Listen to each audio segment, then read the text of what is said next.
കമ്പനിയിൽ നടന്ന കാര്യവും വഴിയിൽ കണ്ട കാര്യവും എല്ലാം അവൾ ഇവിടെ വന്ന് ഞങ്ങളോട് പറയും. പക്ഷെ അന്ന് എന്താടി പ്രശ്നം, എന്തിനാണ് കരയുന്നതെന്ന് ഞങ്ങൾ മാറി മാറി ചോദിച്ചിട്ടും അവള് പറയാൻ തയ്യാറായില്ല. എന്തായിരുന്നു ആ ലെറ്ററില്? അതറിയില്ല. എന്താ അതിൽ എഴുതിയിരുന്നത്, ആരയച്ചത് ഒന്നും ഞങ്ങൾക്കറിയില്ല. അവൾക്ക് പതിവായി ലെറ്റർ അയക്കാറുള്ളത് ഗന്ധർവനാ.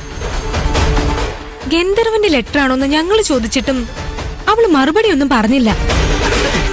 പക്ഷേ ആ ലെറ്റർ വന്നതിന് ശേഷമാ അവളുടെ സ്വഭാവത്തിൽ മാറ്റങ്ങൾ കണ്ടു തുടങ്ങിയത്. ഗന്ധർവന്റെ ലെറ്റർ. പക്ഷെ അത് അയച്ചത് ഞാനല്ല, അതയച്ചത് ഡ്യൂപ്ലിക്കേറ്റ് ഗന്ധർവനാ. ഒറ്റ ലെറ്റർ കൊണ്ട് അവൻ അവളുടെ സ്വഭാവം മാറ്റിമറിച്ചെങ്കിൽ എന്തായിരിക്കും അവൻ അതിൽ എഴുതിയിട്ടുണ്ടാവുക?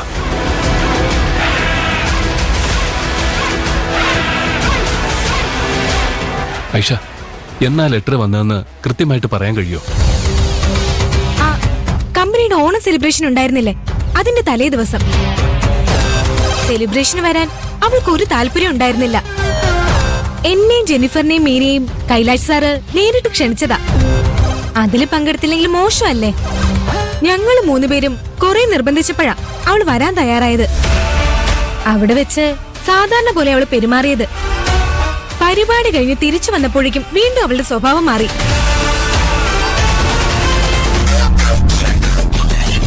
പ്രിയൻ ഓർക്കുന്നുണ്ടോന്ന് എനിക്കറിയില്ല.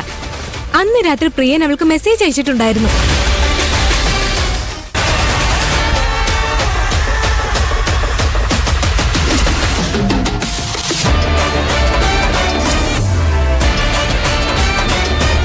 ആ മെസ്സേജ് ഒന്ന് നോക്കാൻ പോലും അവൾ തയ്യാറായില്ല. ഇനി പ്രിയന്റെ മെസ്സേജ് വരാൻ പാടില്ല, മെസ്സേജ് വരുന്നത് സ്റ്റോപ്പ് ചെയ്യാൻ കഴിയുമെന്ന് അവൾ ഞങ്ങളോട് ചോദിച്ചു. ഈ അടുത്ത ദിവസങ്ങളിൽ ഗന്ധർവൻ അവൾക്ക് അയച്ചു കൊടുത്ത ഗിഫ്റ്റ് എന്തൊക്കെയാണെന്ന് ഐഷയ്ക്ക് ഓർമ്മയുണ്ടോ? ആ ഉണ്ട്, ഒരു എയർ പില്ലോ. എയർ പില്ലോ അത് ഞാൻ അയച്ചതാ. പിന്നെ വന്നത് ഞാൻ പറഞ്ഞ ആ ലെറ്റേഴ്സ് ആണെന്ന് തോന്നുന്നു. ഗന്ധർവൻ അവൾക്കൊരു വാക്ക്മാനും അയച്ചു കൊടുത്തിട്ടുണ്ടായിരുന്നു. വാക്ക്മാനോ? ലെറ്ററിന് പകരമായിരിക്കോ അയാൾ ആ വാക്ക്മാൻ അവൾക്ക് അയച്ചു കൊടുത്തത്? അതിൽ അയാൾ എന്തെങ്കിലും റെക്കോർഡ് ചെയ്തിട്ടുണ്ടാവും. പാറു അത് പ്ലേ ചെയ്തോ? അയാൾ അതിൽ എന്താ പറഞ്ഞിരിക്കുന്നത്? അതറിയില്ല.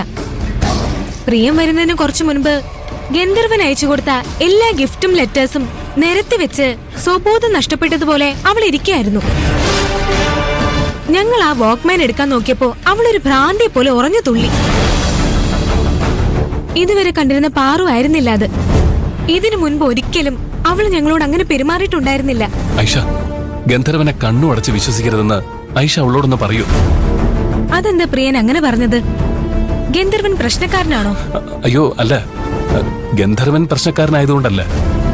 ഗന്ധർവൻ എന്ന പേരിൽ ആരോ ഒരാൾ അവൾക്ക് ഗിഫ്റ്റും ലെറ്ററും ഒക്കെ അയക്കുന്നത് മറ്റു പലർക്കും അറിയാം. പാറു തന്നെ അത് പലരോടും പറഞ്ഞിട്ടുമുണ്ട്. ഗന്ധർവൻ എന്ന പേരിൽ ആരവൾക്ക് ലെറ്ററും ഗിഫ്റ്റും അയച്ചാലും അവളത് വിശ്വസിക്കും. അതുകൊണ്ട് എല്ലാ ലെറ്റേഴ്സും സീരിയസ് ആയിട്ട് എടുക്കരുതെന്നും ആവശ്യമില്ലെന്ന് തോന്നുന്ന ഗിഫ്റ്റ് സ്വീകരിക്കരുതെന്നും ഐഷ അവളോടൊന്ന് പറയണം. ചതിക്കപ്പെടാൻ ചാൻസ് ഉണ്ടെന്ന് ഐഷ അവളെ ഒന്ന് പറഞ്ഞ് മനസ്സിലാക്കണം. പ്രിയം പറയുന്നത് ശരിയാ, ഞാൻ അവളെ പറഞ്ഞ് മനസ്സിലാക്കാം.